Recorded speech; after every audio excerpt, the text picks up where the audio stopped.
Have you ever heard the phrase, don't judge a book by its cover? Well, today I am going to be doing just that. I actually got this idea from Paige Lisnick. She has a fantastic video where she also judged some books by their covers. Make sure you check out her channel. I will link to it in the description below. So what I'm gonna do is I'm gonna go through my virtual TBR, look at some book covers, and pick a book based solely on the cover and what I think looks like could be a fun read. So the way I do my virtual TBR is anytime a book sounds interesting to me, I throw it on a private Amazon wishlist. And then when I'm ready to pick a new book, I go through my Amazon wishlist and see if it's available at the library, or I was still always say Overdrive, but now it's Libby or whatnot. So I'm gonna go through my Amazon wishlist, and I think I'm gonna go back to like the bottom of my list, so the oldest books on my list, and kind of clear out some of the older books that have been waiting for a long time. Let's see. Okay, I am just going on vibes and gut. Okay, what covers jump out at me? The Nobleman's Guide to Scandal and Shipwrecks. I read the other two books in that series and I did like it. Am I feeling that one? Maybe. I might come back. What will jump out? I'm such a vibe person, so I need to see what vibe I'm feeling right now. American Spy. That looks pretty cool. I'll open it as a possibility.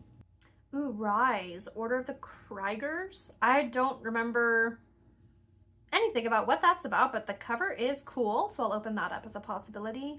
Subversive. That's a cool cover.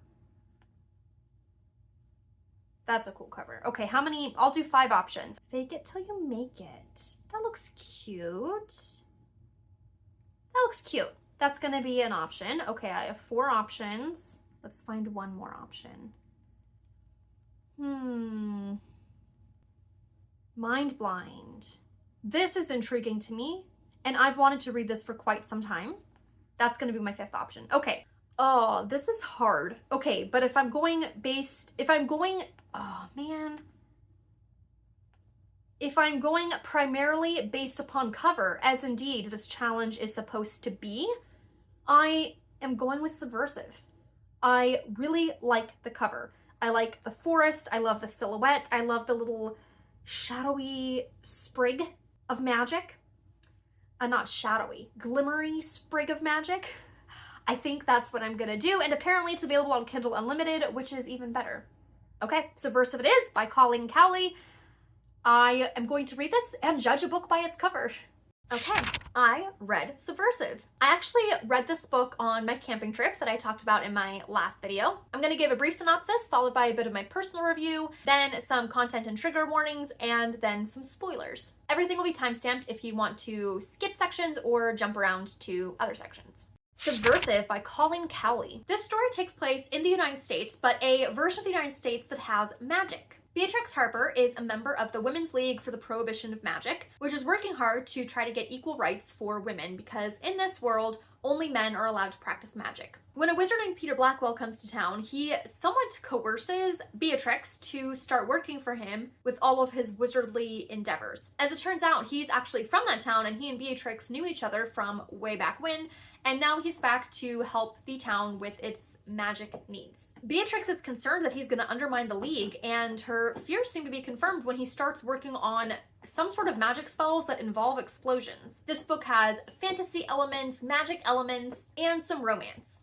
I thought this book was so fun. It was an easy read and a fun read, and I was pretty hooked. I loved the magical elements. I loved the subversive... See what I did there with the title? The subversive learning of magic. I loved the element of two people who don't see eye to eye and how they come together and end up working together. I loved how the book felt like present day United States, but it also felt like this other world and other realm. I loved the political part with the Women's League fighting for women's rights. It was just a fun read. There were a couple elements that were confusing to me, but most of it kind of got explained as the story went along, and then I found out as I was nearing the end of the book that this was apparently book 1 of 3, so probably more things will be explained further. There were some elements of coercion and manipulation that was not great, admittedly. However, the author, it was written in such a way that like the author was aware of that, and that was part of the story, and that's one of the things that the characters had to kind of work through and figure out and work on. Overall, I feel like it was dealt with really well by the author.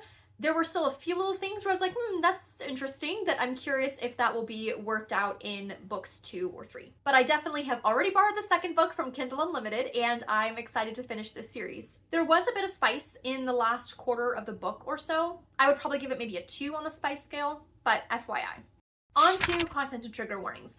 One cool thing about this author is that on her website, she actually has a Q&A with a drop-down menu of things that people might want to know before reading this book, including possible content and trigger warnings. I love that so many more authors are becoming more aware of this and including these things either on their websites or in the beginning of their books. I just think that's really cool. I will link to Colleen Cowley's website in the description below. So for some content and trigger warnings. This book does discuss coercion. It has a near-death experience. There are some spicy scenes that are mild to moderately explicit and a few instances of adult language. And I actually don't think I have any spoilers that I'm just dying to get off my chest. So I'll move on to the next section. It was so fun judging a book by its cover and trying this book. I don't even remember when I added it to my virtual TBR or where I heard of it, but the cover looked really cool and then it ended up being a fun read. Have you read this book? I would love to hear from you and hear some of your thoughts about it. And until next time, happy reading. That is too loud, mister. Which is working hard to try to get equal whites. Hey, you're really causing so much noise, Dickens. I love you, but that's too loud right now.